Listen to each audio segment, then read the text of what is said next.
Me llamo Talia Rowan. Tengo 44 años y, durante más de 2 décadas, serví en el Comando Cibernético del Ejército de los Estados Unidos. Mi trabajo no era glamuroso ni ruidoso. Trabajaba en silencio, tras paredes de datos cifrados, en habitaciones oscuras que olían a metal frío y café rancio. He pasado años analizando amenazas, rastreando sombras digitales, deteniendo peligros que la mayoría de la gente desconocía. Pero nada, ni malware malicioso, ni sabotaje extranjero, ni siquiera la guerra, me preparó para la traición que enfrenté en un tribunal, con mi uniforme de gala, mientras mi familia intentaba borrarme de la memoria. No solo vinieron a por mis bienes, vinieron a por mi nombre.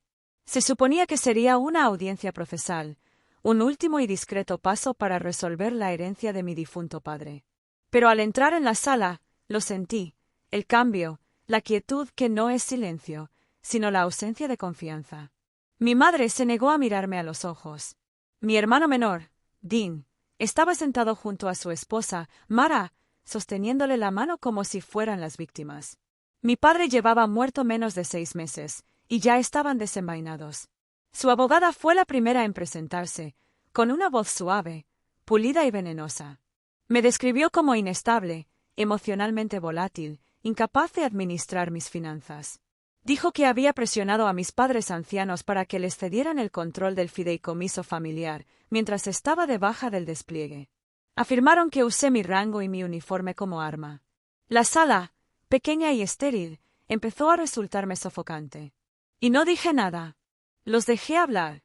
Dejé que distorsionaran mi carrera, mi sacrificio, hasta convertirlo en algo horrible. No me inmuté cuando Dean dijo que nunca estaba. Cuando Mara dijo que siempre la había incomodado. No parpadeé cuando mi madre dijo, intentamos ayudarla, pero hay gente a la que no se puede ayudar. Déjalos hablar, me dije. No tienen ni idea de lo que viene. Cuando el juez finalmente se giró hacia mí y me preguntó si tenía algo que presentar, me puse de pie lentamente. Mis botas resonaban en el suelo de baldosas, con el mismo ritmo con el que alguna vez caminé por zonas de guerra. Abrí mi maletín y saqué una sola hoja de papel, de 21 por 28 centímetros, impresa con tinta negra nítida. Sin emoción, sin florituras. Su señoría, dije con calma, con su permiso, creo que este documento debe revisarse antes de tomar cualquier otra decisión. Lo tomó, se ajustó las gafas y empezó a leer línea por línea. Entrecerró los ojos y luego los abrió de par en par. Entonces su voz, firme y aguda, resonó en la sala. Cerré las puertas. Que nadie salga. Jadeos, un murmullo de confusión. Mi madre palideció. Dean me miró. Por fin, me miró de verdad. Mara le agarró el brazo. El alguacil se giró hacia atrás, y entonces llegaron, agentes federales moviéndose rápido, controlados, en silencio. No hablé. No me moví, porque esto nunca se trató de venganza. Se trataba de la verdad. Y había esperado mucho tiempo para liberarla. Comenzó tranquilamente, como suelen hacerlo la mayoría de las traiciones. Una mañana de martes gris y olvidable. Estaba descalzo en mi cocina, bebiendo café amargo y leyendo las noticias en mi teléfono, cuando un asunto de correo electrónico desconocido me llamó la atención. Confirmación de desembolso de ayuda para veteranos. Caso Rowan, ID 1430X. Fruncí el ceño. No había solicitado ninguna ayuda. Mis prestaciones militares estaban intactas. Mis ahorros eran modestos, pero estables. Vivía solo en una casa de ladrillo de 2 habitaciones en el norte de Virginia, pagada hacía 5 años. Hice clic en el correo, esperando spam, tal vez phishing. Pero entonces vi los detalles, mi nombre completo, mi identificación militar, mi historial de despliegue, mi domicilio y un pago de ayuda de $38,000 ya procesado, enviado a una cuenta bancaria que nunca había visto. Dejé la taza. El corazón se me aflojaba, no se me aceleraba. Era la clase de gota silenciosa que se produce cuando algo en tu interior sabe que no es un error. Hice una llamada. Un amigo del Departamento de Finanzas Federales aún me debía un favor. En menos de 1 hora, tenía el libro de cuentas lleno, y lo que encontré me dejó en evidencia. 3 meses antes, el título de propiedad de la casa de mis padres, la casa en la que crecí, había sido transferido a una sociedad fantasma llamada Rideniard Properties LLC. El nombre me sonaba un poco. Era el proyecto paralelo del que mi hermano Dean no paraba de hablar en Acción de Gracias hace 2 años. En aquel entonces, le sonreí cortésmente y no le hice caso. Pensé que era solo otro Techbro LLC, condenado al fracaso como el resto. Pero este no había fallado. Se había convertido en el propietario legal del patrimonio de mis padres, el mismo patrimonio que ayudé a mantener a flote durante la última enfermedad de papá. La misma hipoteca que pagué discretamente tras mi tercer despliegue. No les dije nada al respecto. Simplemente transferí los fondos y les hice creer que la refinanciación se había realizado sin problemas. Porque eso fue lo que hice. Serví. Protegí. Nunca pedí aplausos. Ahora, mi nombre no aparecía en ninguna parte. El de Dean estaba en todas partes. Conduje hasta la casa esa noche, no con enojo, sino con cálculo. Las luces estaban encendidas. Marlo estaba acurrucado en el sofá con una copa de vino, viendo una docuserie sobre crímenes reales con la irónica comodidad de quien nunca espera ver su propio nombre en la pantalla. Dean estaba en el sillón junto a ella, navegando en su teléfono. Le tendí la escritura de transferencia impresa. ¿Qué es esto?, yo pregunté. Apenas le echó un vistazo. Ah, esos son solo trámites legales. Consolidar cosas por razones fiscales. Todo está en orden. Mi nombre ya no está, se encogió de hombros. Ya no vives aquí. No necesitas tomar nada, ¿verdad? Yo ayudé a pagar esa casa. Exactamente. Me ayudó tiempo pasado. Me volví hacia mi madre, sentada en el sillón reclinable de la esquina con un crucigrama en su regazo. ¿Sabías esto? Hizo una pausa, solo el tiempo suficiente para traicionarse a sí misma. Dean lo explicó, dijo suavemente. Dijo que era por la familia. Por estabilidad. La miré fijamente. ¿Te refieres a su familia? Nadie respondió. Ni siquiera Marlo, que me miró con lástima, como si fuera un invitado inestable interrumpiendo una cena. Me quedé allí con un documento en la mano que solía significar algo y me di cuenta de que nadie tenía intención de responder por lo que había hecho. Me fui sin decir otra palabra. En el pasillo, pasé frente al espejo de la puerta de entrada y me vi fugazmente, la quietud en mis ojos, la tensión en mi mandíbula, el dolor en mi pecho que no dejé que aumentara. Esa noche, me senté sola en la habitación de invitados de mi propia casa, una que ya no me pertenecía, y abrí un bloc de notas en blanco. No escribí sentimientos. Escribí nombres, fechas, números de cuenta, identificadores de transacciones. No buscaba cerrar el caso. Estaba empezando un expediente. Creyeron que se habían salido con la suya. No tenían idea, apenas estaba empezando. El sobre llegó 2 semanas después. Era grueso. Demasiado grueso. De esos que pesan incluso antes de abrirlo. Mi nombre estaba impreso en negrita en el frente. La cintura de Rowan. Sin capitán. Sin coronel. Sin acuse de recibo. Solo tinta y connotaciones. En la esquina superior izquierda. Consejo de la familia Rowan. Gatlin, Reed C. Lewis LLP. Mis manos no temblaban cuando lo abrí. Ellos nunca lo hacen. Lo primero que vi fue el encabezado. Demandante, Dean Rowan. Acusada, Talia Rowan. Causa, presunto uso indebido de bienes familiares. Angustia emocional. Influencia indebida. Influencia indebida. Angustia emocional. Me senté. La silla de la cocina estaba fría contra mi espalda. Durante 1 minuto entero, miré la página, leyendo las palabras una y otra vez, como si la repetición cambiara su significado. Pero no lo hizo. Me estaban demandando. Dean. Marlo. Y apoyándolos, mi madre. El resto del documento lo dejó claro. Alegaban que, durante mi estancia en Siria, había manipulado a nuestros padres ancianos para que transfirieran el poder notarial y el control fiduciario de los bienes familiares. Es decir, el fideicomiso que mi padre había creado hacía décadas. Un fideicomiso que no había tocado. Una confianza en la que apenas había pensado. Afirmaron que había aprovechado mi presencia militar y mi actitud intimidante para confundirlos. El lenguaje era frío. Clínico. Diseñado para herir, para transformar el mismo uniforme que vestía con honor en una herramienta de miedo. Al mediodía, la historia había llegado a las noticias locales. A la hora de cenar, ya era regional. Fotos mías de uniforme, cuidadosamente seleccionadas, por supuesto. El severo retrato oficial. Una donde estoy dando un informe, con la boca cerrada y la expresión seria. Titulares como: oficial condecorado del ejército demandado por su propia familia. Héroe de guerra o depredador financiero. Aumentan las acusaciones contra el coronel Rowan. Apagué la tele. Pero el ruido se filtraba por todos los canales. Mensajes de texto de antiguos compañeros. Correos electrónicos cautelosos de viejos amigos. Algunos expresaron preocupación. Otros eran más silencioso. El tipo de silencio que no es indiferencia, es retraimiento. Incluso el ejército dio un paso atrás. Recibí un mensaje redactado cortésmente de mi oficial superior, recomendándome una licencia administrativa para atender asuntos personales. Acepté sin discutir. Necesitaba tiempo, no para lamentarme, sino para trabajar. Y así comencé. Reuní todos los registros financieros que pude obtener legalmente, no solo los míos, sino también aquellos vinculados al fideicomiso familiar. Contraté a un contador forense, discretamente, fuera de los libros. Mantuve mi red pequeña, 2 analistas de confianza, ambos veteranos, que no me deben nada más que respeto. Creamos una línea de tiempo, un mapa de transacciones y autorizaciones. Y el patrón surgió. 3 meses antes de la demanda, se había realizado un gran retiro del fideicomiso familiar, apenas por debajo del umbral que habría desencadenado el escrutinio federal.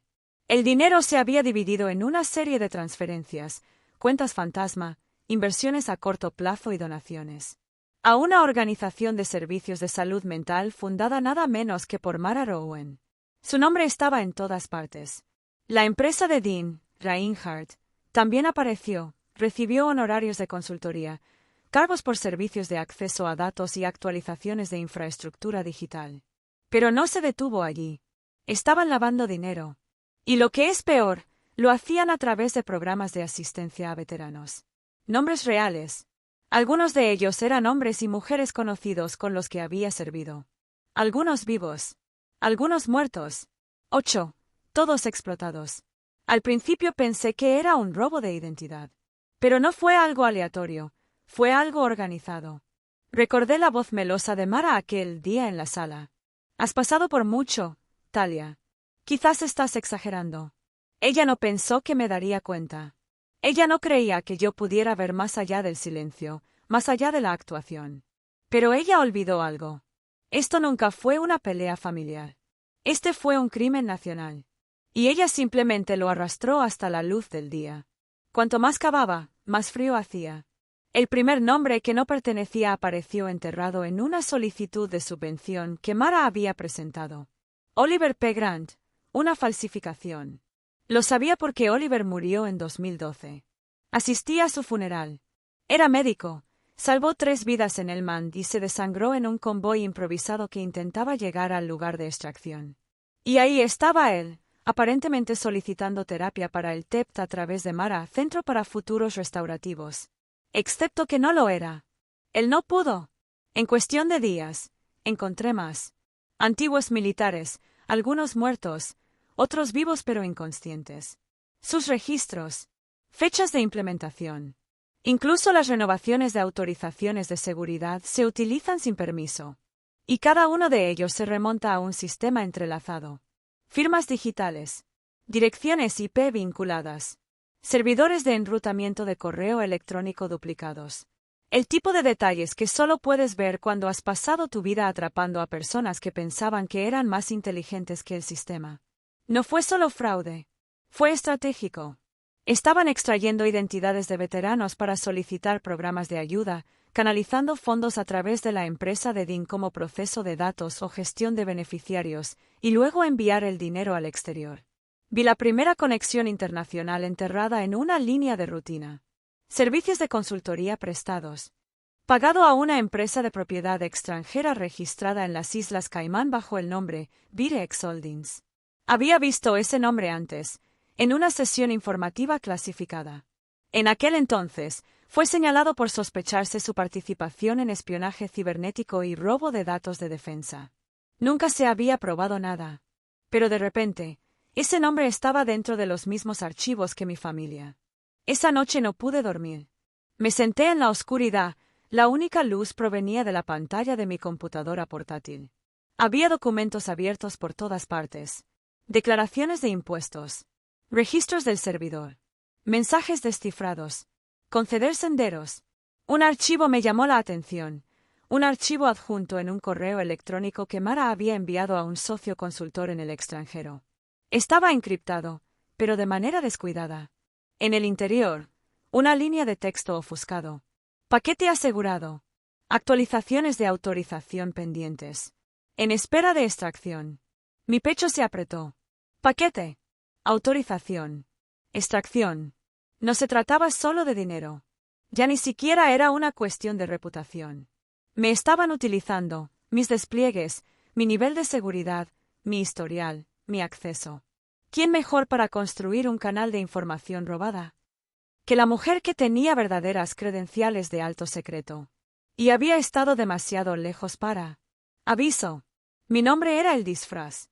Su impostor llevaba mis medallas. Por primera vez en años, sentí que se me cortaba la respiración. Esto no era solo traición, era traición. Y eran demasiado arrogantes como para pensar que la descubriría. A la mañana siguiente, contacté discretamente con 2 antiguos colegas, uno de inteligencia del ejército y otro de operaciones de amenazas cibernéticas en Fort Meade. No les conté todo, solo lo suficiente. Acordamos un encuentro seguro en una cabaña de caza prestada, a 3 horas de Washington, D.C.